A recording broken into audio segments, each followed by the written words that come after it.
It's showing me present now. Again, certain difficulty today, some technical issue.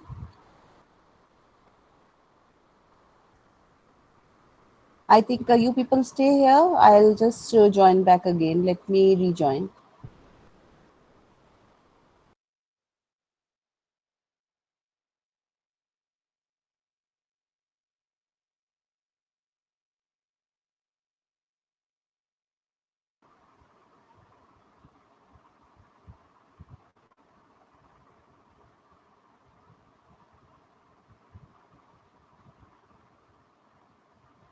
Yeah.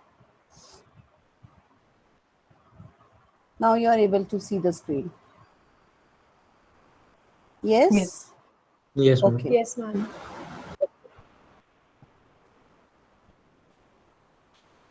So, till yesterday's lecture, we have covered the meaning of contract, we have covered the meaning of agreement, we have covered the meaning of promise, right?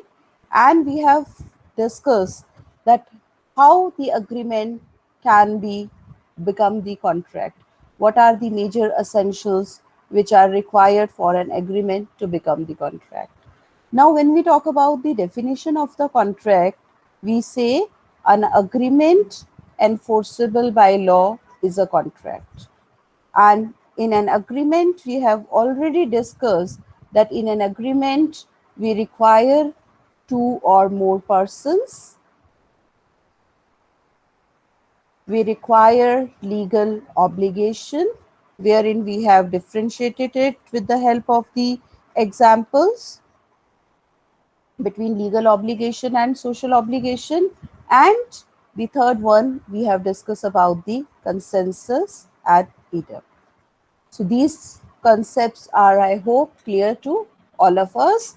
Now, when we talk about the second part, where we talk about the enforceability by law. So as per section 2H, we say an agreement enforceable by law is a contract. So these three essentials are required when we talk about that agreement is needs to be there.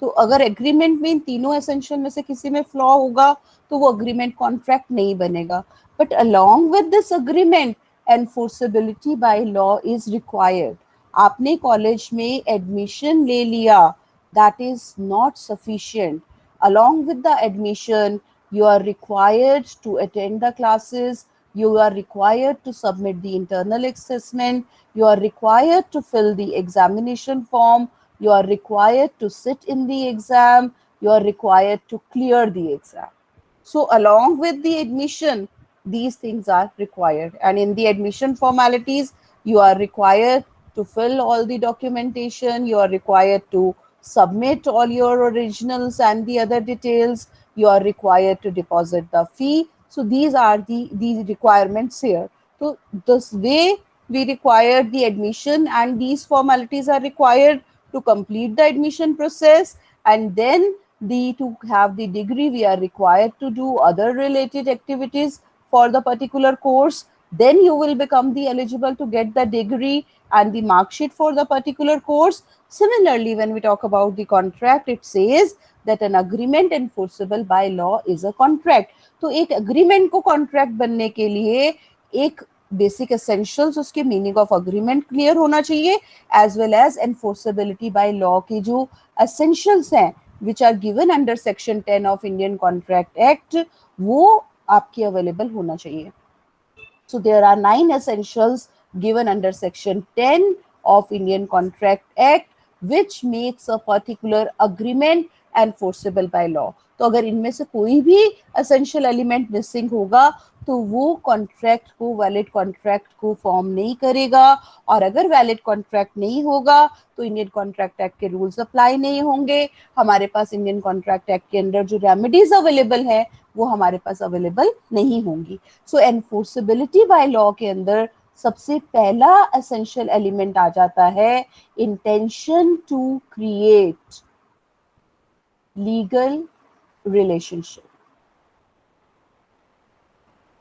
So it means that when we enter into the contract, when we make promise, so in that particular promise, when the person is making an offer to the other person and other person is accepting the particular offer within the meaning of law, that particular offer and acceptance is a valid offer and valid acceptance within meaning of Indian Contract Act, this will become a promise, and promise giving rise to legal obligation along with consideration will give rise to an agreement.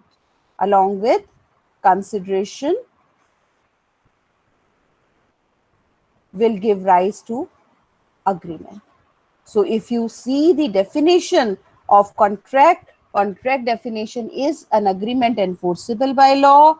Definition of agreement is promise and every set of promise forming consideration for each other will become an agreement. And the promise is that when a person makes an offer, shows his intention to do something or not to do something to the other, and it is being accepted by the other, then it becomes a promise. And along with the promise, what we require? We require legal obligation and we require consensus at idiom. So the promise which gives rise to legal obligation, supported by consideration, giving rise to corresponding rights and obligation, will become an agreement. But when we talk about the very first essential under section 10, that is intention to create legal relationship. So in the last class also we have discussed there are certain situations where it will give rise to social agreement or social obligations. It does not give rise to legal obligations. So see, these social agreement are not considered as contract. So for the same, we can take the help of a case law which is known as Balfour versus Balfour case law. Now, whenever we talk about a case, we have to understand the case from the three aspects. First, what are the facts of the case, or we talk about the storyline of the case. Second, to which provisions of the law, which section the particular case law is related. And thirdly, what has been the judgment given on the, and that becomes the rule as per the judgment given in the case law. So when we understand the concept, one is the provisions, concept, meaning, definition given under the law. Second is that we take the help of the journal example. Third is that we take the support of the case studies. So when we talk about the case law of Balfour versus Balfour, it particular case law says that here the Mrs. and Mr. Balfour were on leave and they went for the holiday to some country which is known as Ceylon. So this is the case law will be given to you in the books as well. So story law line is कि Mr. and Mrs. Balfour holiday पे Ceylon जाते हैं and Mr. Balfour had to come back due to some official commitments and within the during the leave period only, and Mrs. Balfour was not well, so she has been advised not to travel. And that point in time, Mr. Balfour promised to send some amount of money till to meet out her expenses and till the time she is there. So send some amount of money to meet expenses here. So in that particular scenario, there has been some dispute between Mr. and Mrs. Balfour, and Mr. Balfour stopped sending money to Mrs. Balfour, and Mrs. Balfour sued for the amount. And the court of law held that because when this particular promise has been made, there has been no intentions to have legal relationship. So it means that when this particular promise has been made, there was no intention to have the legal relationship with respect to sending this particular money to meet out the expenses. So the court held that there was no contract and Mr. Balfour was not bound to send this money. So this case says that we have discussed the storyline that they were out of town for the holiday and Mr. Belfer had to come back to join his duties, and Mrs. Belfer, being not well, was advised rest and not to travel. So she stayed there, and the particular situation, husband promised to pay some amount of money to meet out expenses there, and at later before the she comes back, there were disputes between the two, and Mr. Belfer stopped sending the money. Mrs. Belfer filed a case against him to claim that money, and the court of law held, and this provision is related to the intentions of the parties at the time of formation of contract. At the time of formation of contract. Right? And the judgment of the court has been given that as there was no intention to have legal relationship, hence it does not give rise to a contract. So when we talk about an agreement enforceable by law, so Mr. and Mrs. Belfer के case में plurality of person भी है, consensus idiom भी है, but legal obligation missing है. So in that case, the particular promise will not turn into the contract. So the very first essential of the contract is that an agreement, whenever it is being entered into, there must be intention of the parties to have the legal relationship. The second essential is offer and acceptance. When we talk about the offer and acceptance, in the last class also, we have discussed, I think I can open a new page simultaneously and I'll write there.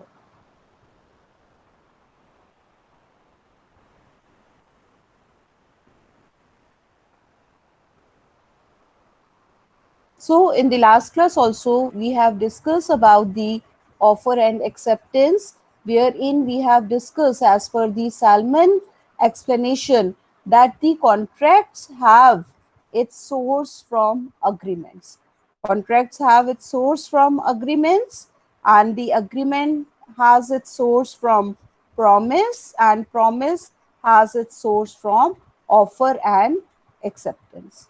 So it means offer and acceptance becomes the baseline with few exceptions that अगर offer and acceptance नहीं है तो contract नहीं होगा. तो इस case में offer and acceptance means valid offer as per the Indian Contract Act, and acceptance means valid acceptance as per the Indian Contract Act. And this one is going to be your second chapter. We'll discuss what is the definition of offer. We'll discuss what are the basic essential requirements for an offer to become the valid offer.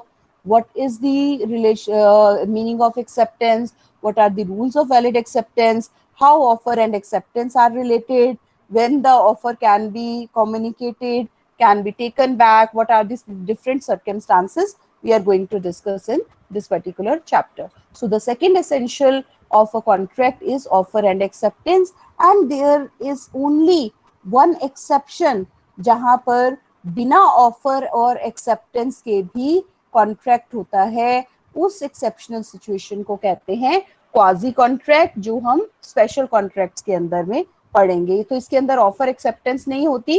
कुछ ऐसे circumstances होते हैं कि law हम पे वो contract impose कर देता है, जबकि हम अगर ऑफर और एक्सेप्टेंस की बात करेंगे, when will discuss in the next chapter, will discuss that an offer is a willingness to do or not to do something, and when the other party gives his acceptance thereto, this becomes a promise. तो जब हम offer करते हैं, हम अपनी capacity के हिसाब से, अपनी विलिंगनेस के हिसाब से, अपने स्वीट विल के हिसाब से ऑफर करते हैं, और एक्सेप्ट भी आपको वही ऑफर एज इट इज करनी है बिना कंडीशन के. तो कॉन्ट्रैक्ट बनेगा with the consent of the parties, with their sweet will. There should not be any imposition or obligation, but except in case of the quasi contract, which is a form of the special contract, we'll discuss later. Her contract का जो origin है वो offer और acceptance से होना चाहिए. अगर उसमें ऑफर और एक्सेप्टेंस नहीं है, जबरदस्ती कोई कॉन्ट्रैक्ट किया गया है, तो वो कॉन्ट्रैक्ट एनफोर्सेबल बाय लॉ नहीं होगा. So every agreement to be enforceable by law should have its source from offer and acceptance. So we say that all the contracts have its source, the obligations which arise out of the agreement, and meaning of agreement we have already discussed that it has its source from the promise, and promise is made by having the offer and acceptance. The third essential for the enforceability by law is lawful consideration. When we talk about the meaning of promise, we say, meaning of agreement, we use the word that promise and every set of promise forming consideration for each other becomes an agreement. A law of contract, circumstances, a promise, a situation which gives rise to corresponding rights and obligations are known as an agreement. So these corresponding rights and obligation means that if there is a promise, then there is another promise in return.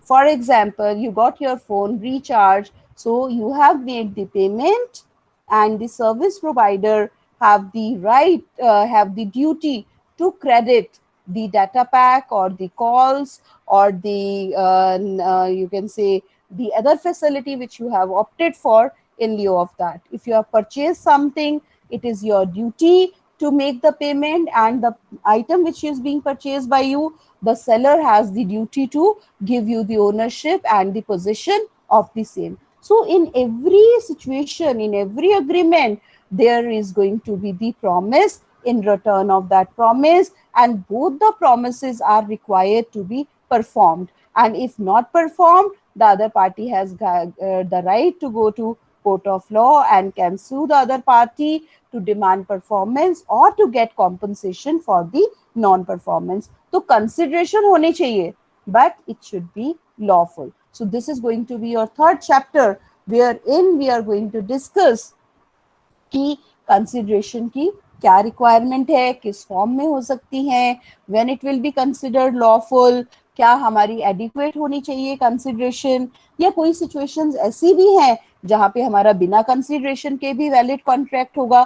All these detailed things we are going to discuss in this particular chapter. Then the fourth condition is capacity of parties. When we talk about the person who is entering into the contract, so as per the law, the person should be age of majority as per the law to which he is subject. The person should be of sound mind, that he is able to understand the terms and conditions of the contract. He is able to make the rational judgment that whether a particular contract is in his favor or not, or he is not be fooled by the others. And also the person should not be disqualified by law for entering into the contract. So in this particular section, we are going to understand that who are the persons capable of entering into the contract, what is the nature of the agreements entered into by them, who are the people considered of sound mind, and all these details. So this is going to be the another chapter in your Indian Contract Act. But for the enforceability by law, starting from having the intention to have legal relationship, offer acceptance, lawful consideration, the contract will be valid, rules of Contract Act will apply only when the persons, the parties who the contract is being entered into by the parties capable for entering into the contract. Then the fifth essential is the free consent.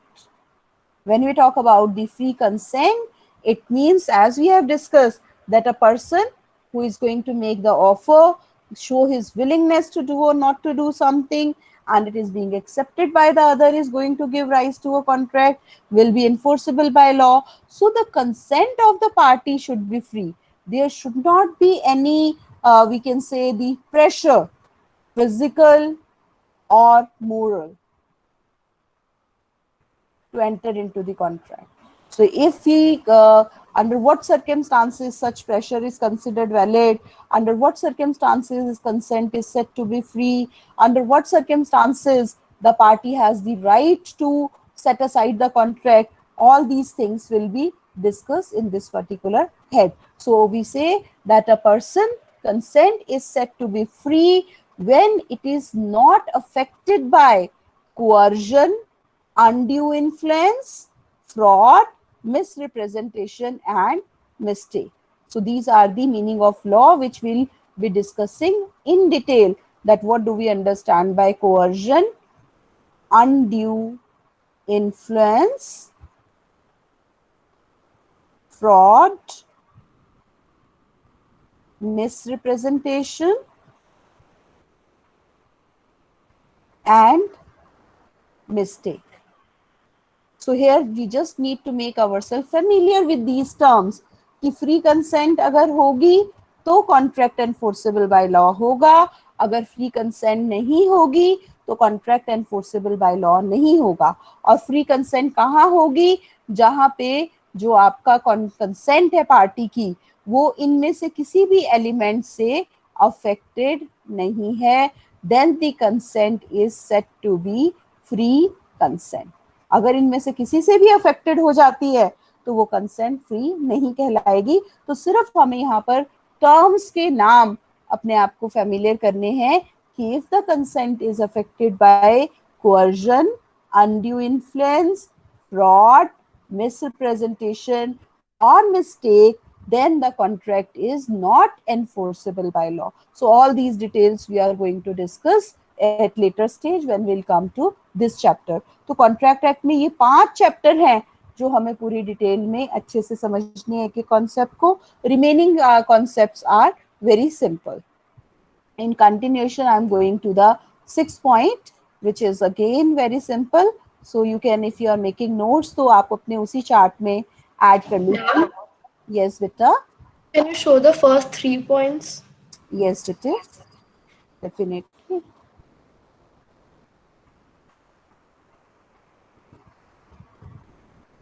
First point is intention to create legal relationship. Second is offer and acceptance within the meaning of law. Then lawful consideration.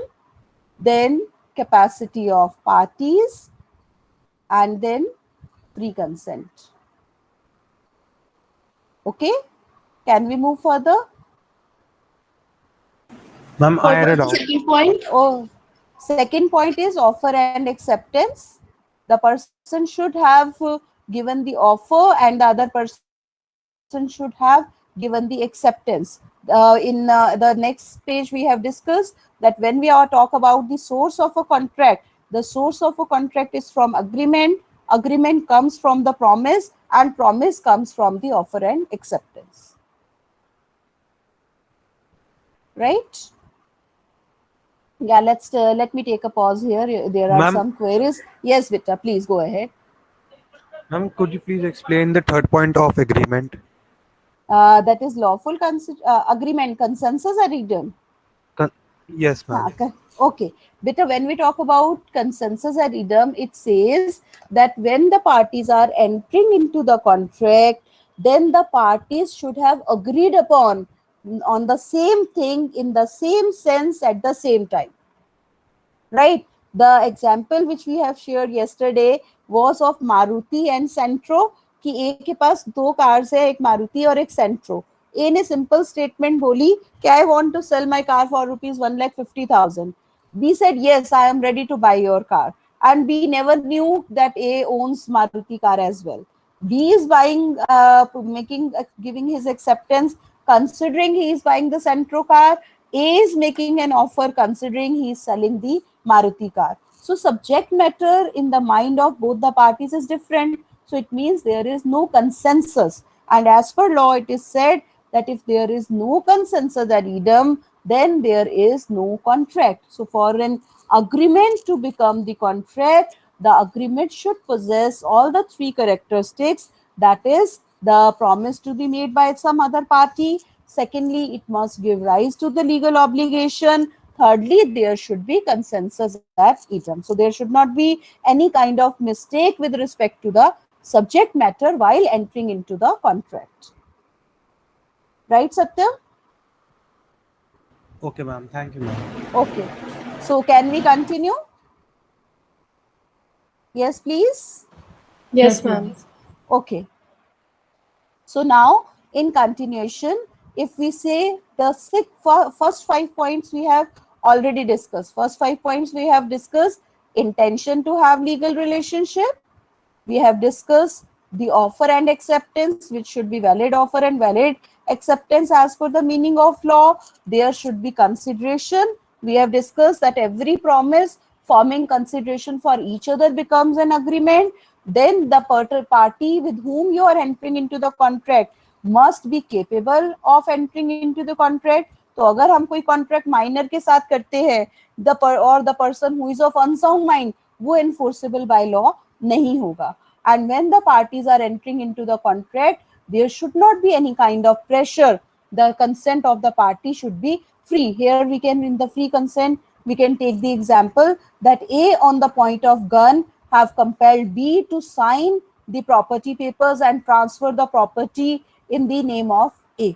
So now at that particular situation, can B do anything? On the point of gun, he has to sign and he has to transfer the property, but it will not give rise to a valid contract. And how we are going to discuss how we can set aside the contract, all these things we'll discuss in the coming classes. So when the party is entering into the contract, the consent of the party should be free.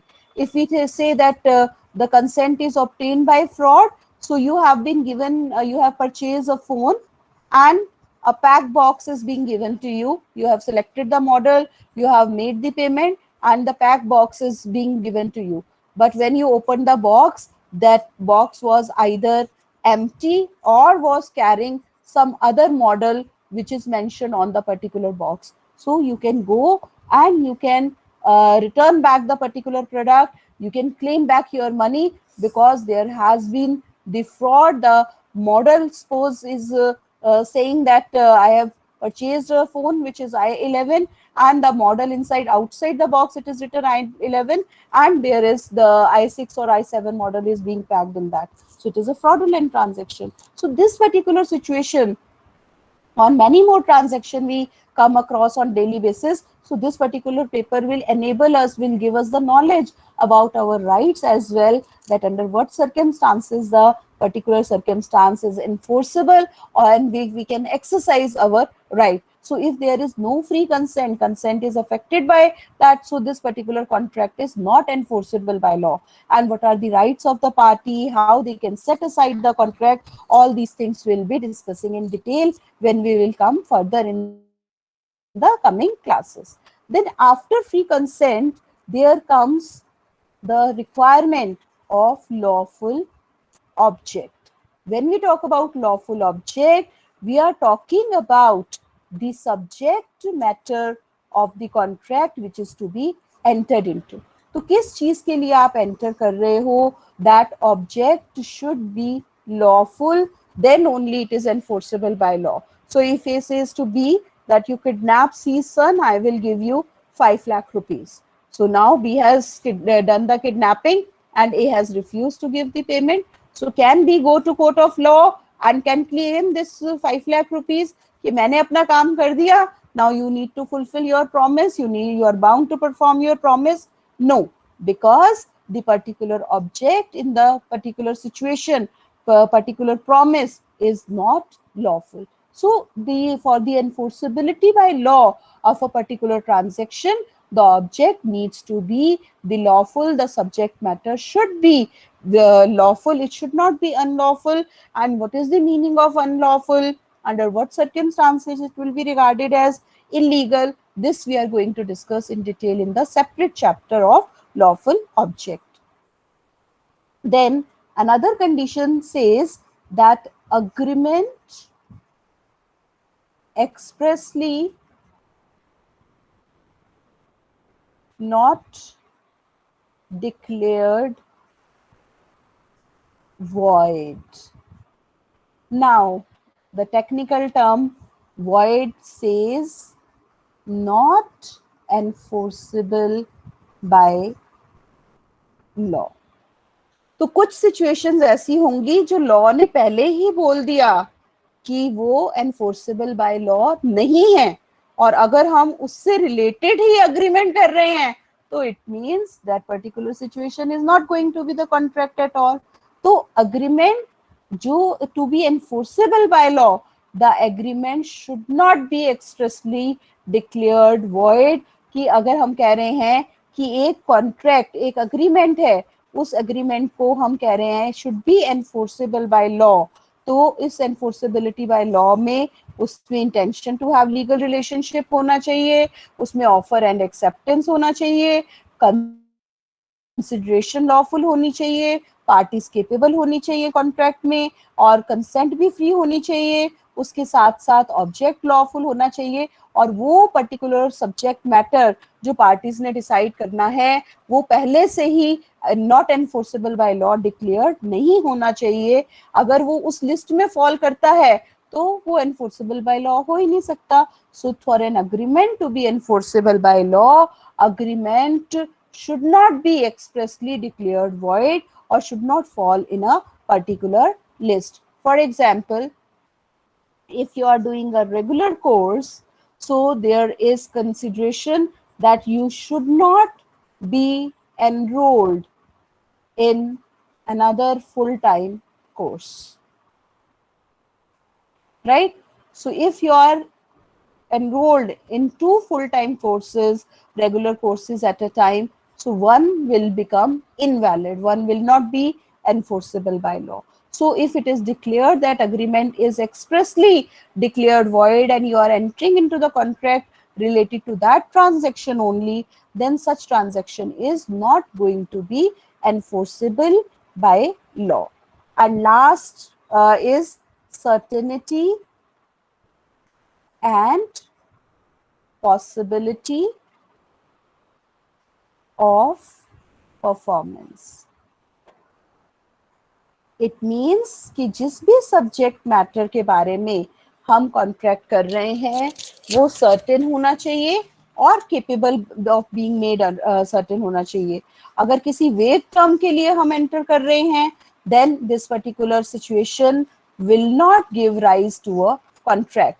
For example, I will pay you 10 lakh rupees if you decorate my house according to my dream. Now, what is your dream?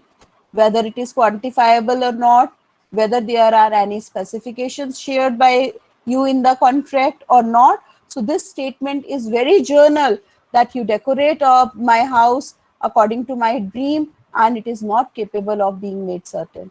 But yes, if it is capable of being made certain that for the walls I require this color, for interior I require similar of this design, for floor I require this thing, for the furniture my requirement or my preference is of this design, and for the say ceiling or electricity I require this thing. So if it is capable of being made certain, then it will give rise to a contract, will be enforceable by law. But if there is only this term that you have to guess my dream, then you have to work accordingly, and once it will become like this, then I will pay you the money. So in that case, certainty is missing. So this will not give rise to a valid contract. Another requirement is possibility of performance. So if the particular subject matter for which we are entering into the contract is possible to perform or not, that will give rise that a particular contract is enforceable by law or not. So if particular situation is not possible to perform, then in that situation, the particular contract is not enforceable by law. I am going to deliver you the consignment which is coming by a ship and ship is already sunk. Right? So in that case, there is no possibility because the subject matter is already been destroyed. So in that situation, it will not give rise to the contract which is enforceable by law. And the last condition is that for the performance, if certain legal formalities are required, then in that situation, the particular contract is to be performed. So legal formalities should be there, should be fulfilled for the performance of the contract. So in this, legal formality does not make the contract invalid.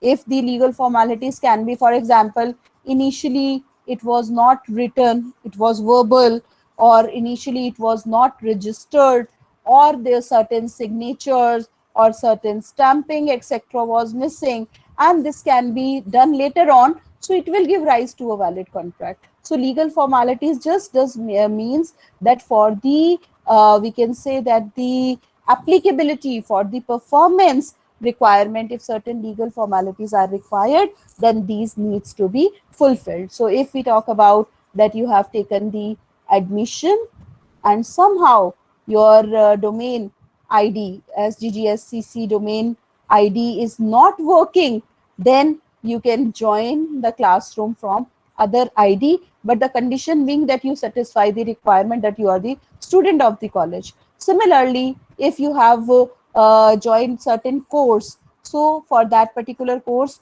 you might pay fee at the end of the semester, or you might pay fee little late and you have the permission to pay the fee in the installment, but that does not debar you for joining the classes or fee for being admitted to the college. But in that case the legal formalities are required, so once it is there, that can be done, but that will not make the contract invalid.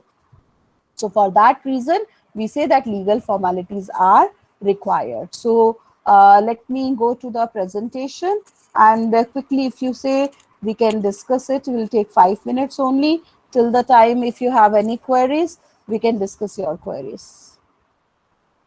Any queries up till now?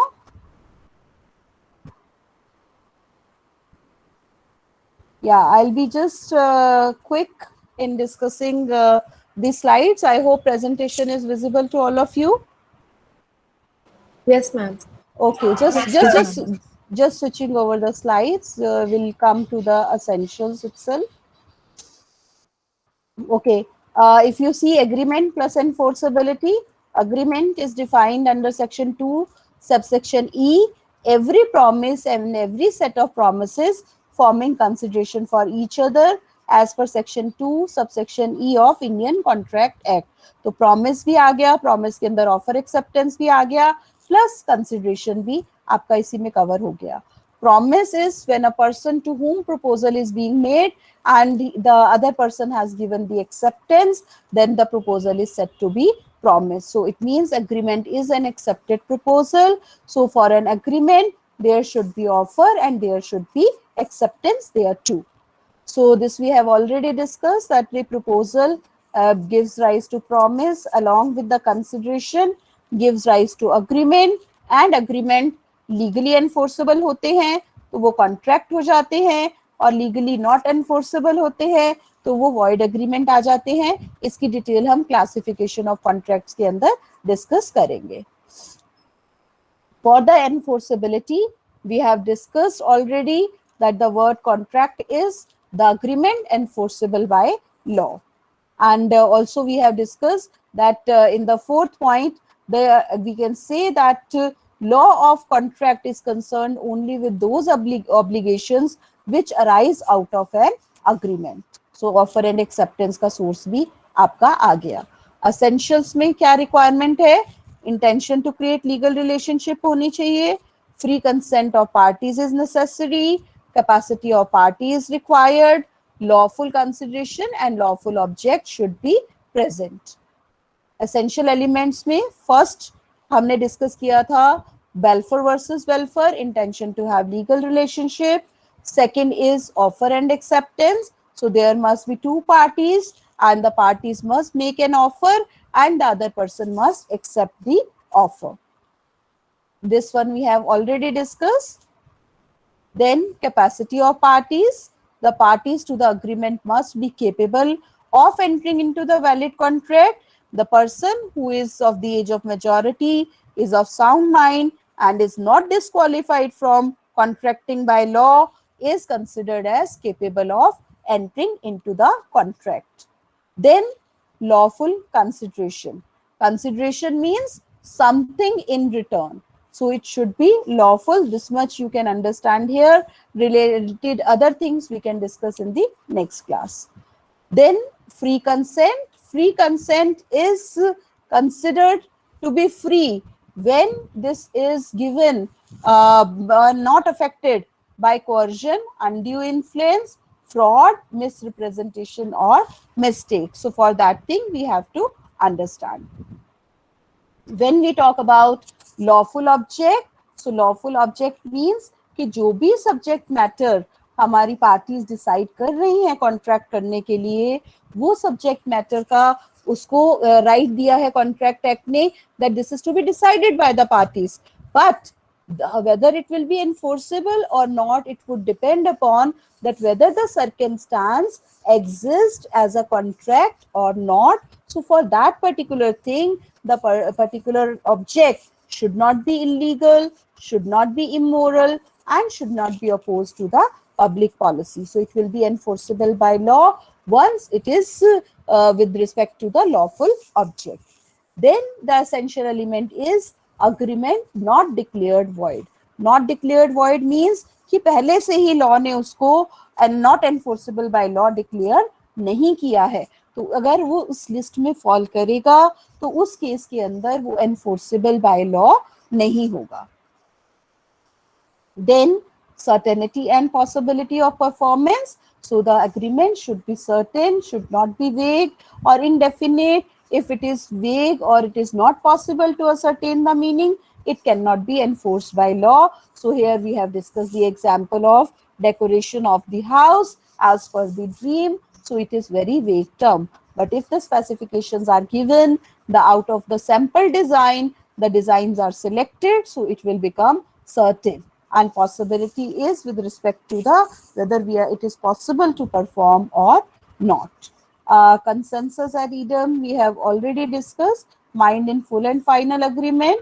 So the person, when they are entering into the contract, they should talk about the same subject matter, talking in the same sense, and generally in today's terms we say that we are on the same page. We talk about the meaning of effective communication, that what a person is thinking, what a person is trying to communicate, the other person is trying to understand it in the same sense. So consensus ad idem is the same meaning, right? Then the last essential is legal formalities. So legal formalities are required in terms of writing, registration, stamping, and if the legal formalities are completed in advance, well and good. If some are missing, so even after that, whenever it is required, it can be fulfilled. But if the legal formalities are missing, it will not make the contract invalid, but there can be certain difficulties in enforcing the contract. Then after that, in the next class on Monday, we will be discussing the classification of contracts and types of the different contracts. So as of now, we are through with the major section, first section of the first chapter. And if you have any queries, the house is open for your doubts. If not, I have already